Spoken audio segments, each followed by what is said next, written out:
Assalamualaikum warahmatullahi wabarakatuh. Perkenalkan, nama saya Muhammad Aldi dari kelompok 2 akan menjelaskan tentang analisis kritis terhadap sistem ekonomi konvensional. Baiklah, yang pertama yaitu latar belakang data dan fakta. Sistem konvensional merupakan sistem ekonomi yang banyak digunakan oleh berbagai negara di dunia, termasuk Indonesia. Sistem konvensional akan memberikan kebebasan penuh kepada setiap orang yang melakukan kegiatan perekonomian. Yang selanjutnya yaitu analisis dan alasan. Sistem ekonomi konvensional terbagi menjadi dua bagian, yaitu sistem ekonomi kapitalis dan sosialis. Pasca Perang Dunia Kedua, negara-negara di dunia mengalami masalah krisis dan problematika ekonomi. Dengan permasalahan tersebut, akhirnya menemukan sistem ekonomi dunia baru yang dapat mensejahterakan masyarakat dunia, yaitu sistem ekonomi konvensional, disebut juga sistem ekonomi klasik atau tradisional. Diawali dengan terbitnya buku The Wealth of Nations karangan Adam Smith tahun 1776. Pemikiran Adam Smith menginspirasi dan beri pengaruh besar terhadap pemikiran para ekonomi sesudahnya dan mengambil kebijakan negara. Di dalam sejarah dunia, terdapat beberapa sistem ekonomi konvensional yang begitu berpengaruh di antaranya. 1. Sistem ekonomi kapitalis. Sistem ekonomi kapitalis adalah suatu sistem yang menyerahkan kebebasan kendali ekonominya kepada pelaku atau pihak swasta untuk mengambil keuntungan. Pada abad ke-16, bahkan semenjak ide-ide awal pencerahan Eropa, ada dua hal yang melatar belakangi transformasi kapitalisme, yaitu reformasi Protestan dan revolusi industri. Yang selanjutnya yaitu ciri-ciri ekonomi kapitalis. 1. Pengakuan yang luas atas hak-hak pribadi di mana pemilikan alat-alat produksi di tangan individu, dan individu bebas memilih pekerjaan atau usaha yang dipandang baik bagi dirinya.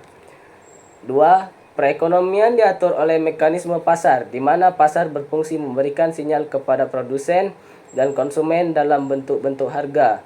Campur tangan pemerintah diusahakan sekecil mungkin. The Invisible Hand, yang mengatur perekonomian menjadi efisien, serta motif yang menggegerkan perekonomian mencari laba. 3. Manusia dipandang sebagai makhluk homo economicus yang selalu mengejar kepentingan sendiri. Yang selanjutnya, pilar sistem ekonomi kapitalis. Secara umum, ekonomi kapitalis memiliki 6 pilar mendasar. Yang pertama, kepemilikan individu. Ekonomi kapitalis memperbolehkan masyarakat untuk memiliki aset baik yang terlihat atau tidak terlihat.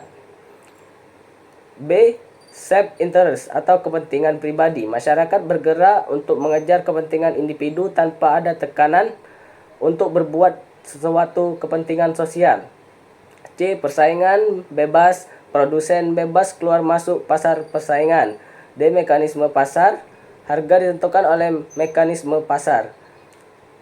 E.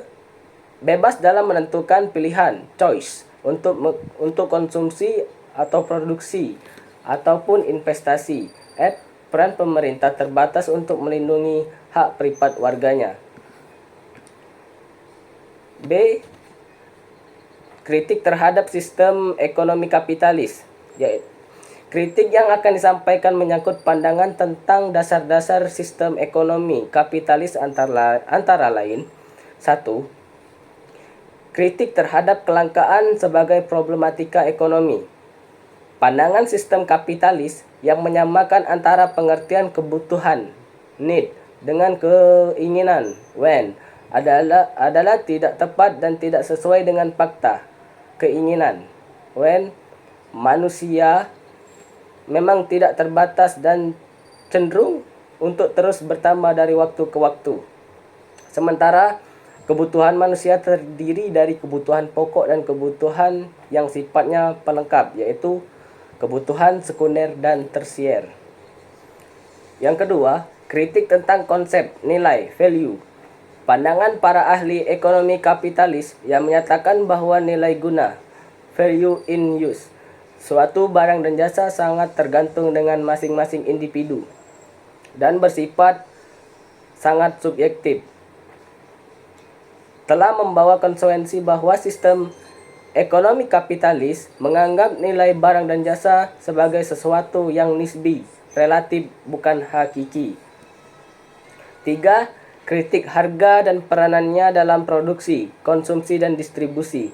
Pendapat ahli ekonomi kapitalis yang menyatakan bahwa harga lah salah satu-satunya yang mendorong laju produksi suatu negara. Naiknya harga-harga di pasar barang produk akan mendorong para produsen untuk menawarkan lebih banyak produknya. Untuk itu, produsen perlu meningkatkan produksinya, sementara itu produksi tidak dapat ditingkatkan kecuali merekrut tenaga kerja yang lebih banyak lagi. Sementara itu, produksi tidak dapat ditingkatkan kecuali merekrut tenaga kerja yang lebih banyak lagi. Di sisi lain, para pekerja hanya akan menawarkan lebih banyak jasa tenaga kerjanya jika upah yang mereka dapatkan lebih tinggi. Oleh karena itu, menurut para ahli ekonomi kapitalis, yang mendorong manusia untuk mencurahkan jerih payahnya untuk berproduksi adalah imbalan yang bersifat materi, harga. Pandangan Islam terhadap ekonomi kapitalis. Islam memandang masalah ekonomi tidak dari sudut pandang kapitalis yang memberikan kebebasan serta hak pemilikan kepada individu dan menggalakkan usaha secara perorangan. Tetapi, Islam membenarkan sikap mementingkan diri sendiri tanpa membiarkannya merusak masyarakat. Dengan demikian, dalam sistem ekonomi Islam tidak terdapat individu-individu yang menjadi pengelola kekayaan negara, ataupun sebaliknya. Semua individu secara paksa diletakkan pada tingkat ekonomi yang sama. Jadi, pada dasarnya, sistem ekonomi Islam berbeda dari sistem ekonomi kapitalis. Namun, Islam tidak pernah membatasi umatnya dalam melakukan aktivitas ekonomi. Dan agama Islam juga tidak menghalangi masuknya kapitalisme. Kesimpulan, sistem ekonomi kapitalis dapat didefinisikan sebagai suatu sistem yang menyerahkan kebebasan kendali ekonominya pada pelaku atau pihak swasta untuk mengambil keuntungan.